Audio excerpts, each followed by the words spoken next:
नमस्कार, मैं हूं संजय शर्मा। आप देख रहे हैं 4 PM news network. Samajwadi party के मुखिया अखिलेश यादव ने कहा है कि जब सरकार बनेगी उनकी, तो वो अयोध्या में जहां पे राम मंदिर बन रहा है वहां पे मस्जिद का निर्माण करेंगे। चौंक रहे ना? मैं फिर रिपीट करता हूं अपनी बात। समाजवादी पार्टी के मुखिया अखिलेश यादव ने कहा है कि अगर उनकी सरकार बन गई तो जहाँ श्री राम का मंदिर बन रहा है, प्रभु श्री राम का मंदिर बन रहा है, वहाँ पर वो दोबारा से मस्जिद बना देंगे। कुछ सेकंड विश्राम करूँ, अपनी बात को समझ में आ गया आपको? हैरान है ना? मैं भी हैरान हुआ जब मैंने एक ट्विटर पे ये ट्वीट देखा। अखिलेश यादव जी का स्क्रीनशॉट लगा के ट्वीट किया गया था। मैं जिस सोसाइटी में रहता हूँ वहाँ पे ग्रुप बने हुए हैं। उस ग्रुप पे एक सज्जन आमतौर पे ऐसी कहानियाँ डालते रहते हैं। एक अखबार की कटिंग डाल दी, वो भी कुछ कुछ ऐसी बातें थी जैसी मैंने आपको ट्विटर वाली बात बताई है कि अखिलेश यादव कह रहे हैं कि हमारी सरकार बनी तो वहाँ मस्जिद बन जाएगी। ऐसी कोई बात अखिलेश यादव ने कभी नहीं कही। ये चुनाव से पहले की पिच तैयार हो रही है।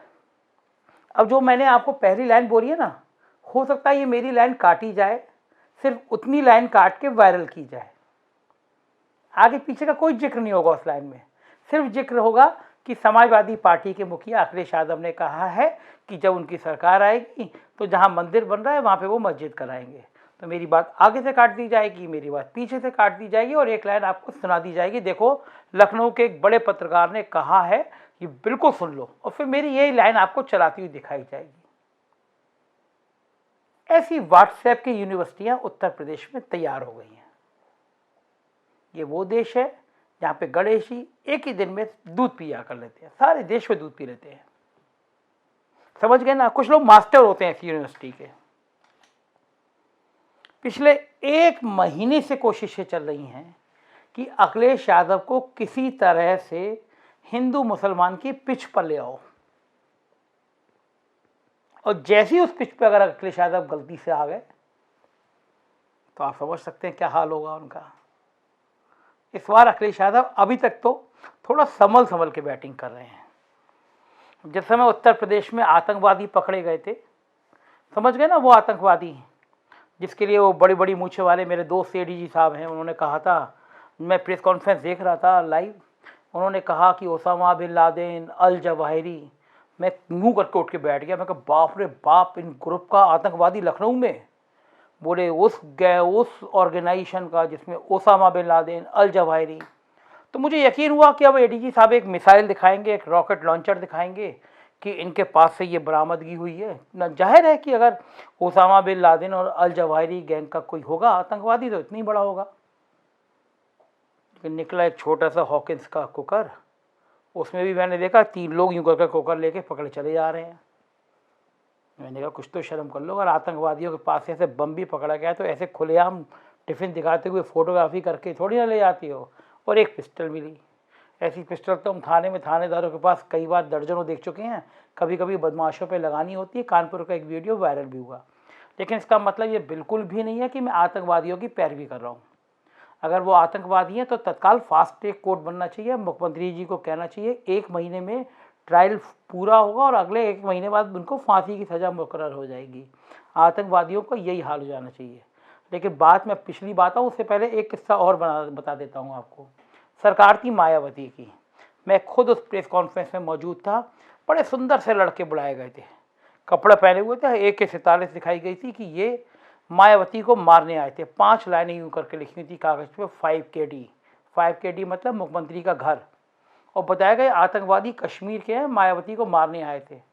मायावती डर गई, घर में पैक हो गई। 4-5 अफसरों के अलावा कोई जाता नहीं था। लोगों से मिलना बंद कर दिया कि लोग मार ना दें। अदालत से वो सब छूट गए क्योंकि सब बेगुनाह थे। मेरी इस घटना को इन आतंकियों से कृपया मत जोड़िएगा। मेरी मांग यही है कि अगर इतने बड़े आतंकी हैं तो फास्ट ट्रैक कोर्ट बनाया जाना चाहिए। 1 महीने में कोर्ट का फैसला आना चाहिए। सारे सबूत पेश किए जाने चाहिए। खैर ये बात दीगर थी। मैं दूसरे विषय पे आता हूँ। तो जिस दिन मैं ये प्रेस कॉन्फ्रेंस देख रहा था तो फिर मुझे लगा कि बड़ी घटना है। उसी दिन अखिलेश यादव की प्रेस कॉन्फ्रेंस थी। एक पत्रकार ने पूछा कि ऐसे आतंकवादी पकड़े गए हैं, तो रूटीन में अखिलेश यादव ने कहा कि हमको पुलिस की कहानियों पे बहुत ज़्यादा यकीन नहीं है, जैसे मैं भी कह रहा हूँ। लेकिन अखिलेश यादव की इस एक लाइन पे सारे चैनलों ने स्टोरी बना दी, एक एक 2-2 घंटे के प्लान कर दिए, प्रोग्राम कर दिए, कार्यक्रम कर दिए कि अखिलेश यादव को आतंकियों का साथ देना मजबूरी है, आतंकियों के साथ ही अखिलेश यादव। चैनलों की गलती नहीं है, 180 करोड़ रुपया एक साल में दिया है माननीय मुख्यमंत्री योगी आदित्यनाथ ने। ये बात अलग है कि आपके खून पसीने का पैसा है, लेकिन 180 करोड़ हम मीडिया वालों को मिला है तो हम गोदी मीडिया बन के अपनी पूंछ लाना हमारी मजबूरी है। हम पूछ को बखूबी हिलाते रहते हैं, हम गुल्लू को दिखाते रहते हैं कि हम मीडिया वाले, हमारे मालिकों को पैसा मिला है तो हमें जो बताया जाएगा हम वही करेंगे। पत्रकारों की गलती नहीं है, संपादकों की गलती नहीं है, मालिकों को मोटी रकम मिलती है इस तरह की बातों को, इस तरह आतंकी का दोस्त कहने की।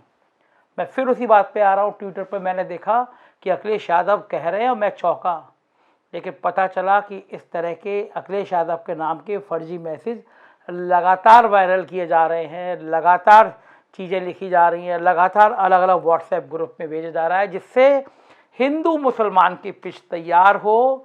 सवाल हिंदू मुसलमान पे आ जाए, सवाल कोरोना पे बिल्कुल नहीं आए। जैसा आजकल अखिलेश यादव मुद्दा उठा दे रहे हैं, वो कोरोना की बद इंतजामी का मुद्दा उठा दे रहे हैं। वो सवाल पूछते हैं कि प्रधानमंत्री के बनारस में इतनी लाशें जल गई कि मशीन गर्म हो गई। वो पूछते हैं गंगा में और कानपुर में, प्रयागराज में, अलग अलग जगह पे लाशें क्यों दफनाई गई, क्यों नदियों में लाशें बहती हुई दिखाई दी गई, क्यों ऑक्सीजन की कमी से लोग मर गए, क्यों वेंटिलेटर नहीं थे, क्यों इंजेक्शन 1-1 लाख रुपए ब्लैक में बिक रहे थे। तमाम ऐसे सवाल हैं। वो पूछते हैं कि पंचायत चुनाव में 1,500 शिक्षक मर गए। तो सवाल ये है कि अगर ये सब सवाल पूछेंगे तो किसी भी सरकार को अच्छा नहीं लगेगा। फिर सरकार क्या करेगी? फिर एक प्रयोगशाला निकलेगी कि किसी भी तरह हमारी पिच में आ जाओ, तू आओ मेरे घर खेल ले तो हम लोग खेल के दिखाएं। मतलब हमारे मोहल्ले में आ जाओ, हमारी पिच पे आ जाओ, फिर हम छक्का मार के दिखाएं। ये पिच बड़ी पथरीली है। पिछले चुनाव में शमशान कब्रिस्तान हुआ था, याद होगा आपको। इस बार भी शमशान कब्रिस्तान हो सकता है, क्योंकि अगर धर्म का तड़का नहीं लगा तो चुनाव जीतना बहुत मुश्किल हो जाएगा। अखिलेश यादव का ये ट्वीट वायरल हुआ तो समाजवादी पार्टी के नरेश उत्तम ने लखनऊ में एफआईआर लॉन्च करा दी है। एफआईआर में लिखा है कि कुछ लोग इस तरह का फर्जी ट्वीट वायरल कर रहे हैं और समाजवादी पार्टी के मुखिया अखिलेश यादव को बदनाम करने की कोशिश कर रहे हैं। मुझे लगता है कि सरकार को भी चाहिए, चुनाव अपनी जगह हैं, जीत हार अपनी जगह है, लेकिन इस तरह धर्म की राजनीति बहुत नफरत बढ़ाती है, लोगों के दिलों में बहुत ज़्यादा जहर होती है। ये देश सबका है, ये देश हिंदू का भी जितना है उतना ही मुसलमान का है, उतना ही सिख का है, उतना ही ईसाई का है। कोरोना काल में हमने दर्जनों केस ऐसे देखे जहाँ हिंदुओं की लाशें मुसलमानों ने जलाई, मुसलमानों की लाशें हिंदुओं ने जलाई। इस कोरोना ने सबको, सब धर्म जाति की दीवारों को तोड़ दिया। तो कम से कम अब इस तरह का आपको जो आरोप लगाने हैं, आप समाजवादी पार्टी पे भ्रष्टाचार का आरोप लगाइए, समाजवादी पार्टी पे जातीयता का आरोप लगाइए, मगर कम से कम ये मंदिर, मस्जिद, हिंदू, मुसलमान, इन सब से तो समाज को छोड़ दीजिए। ये सब बातें देश को तोड़ती हैं, समाज को तोड़ती हैं। आप समझ नहीं सकते कि कितना खतरनाक जहर हो रहा है समाज में। ये हिंदू मुसलमान का झगड़ा हम कब तक करते रहेंगे? क्या इसके अलावा कोई चुनाव हो नहीं सकता? हम लोग विकास के मुद्दे पे, अगर आप कहते हैं आपने विकास किया तो विकास के मुद्दे पे करिए। ये फर्जी ट्वीट बना के कि वो अखिलेश यादव ने कहा कि मंदिर, मस्जिद, और ये सब क्या है? किसको नहीं पता कि अखिलेश यादव ऐसा नहीं कह सकते? सबको पता है। आपके फर्जी ट्वीट जो बना के, ये जो 2-2 रुपये ट्वीट वाली कहानी आई थी, कुछ हासिल नहीं होगा।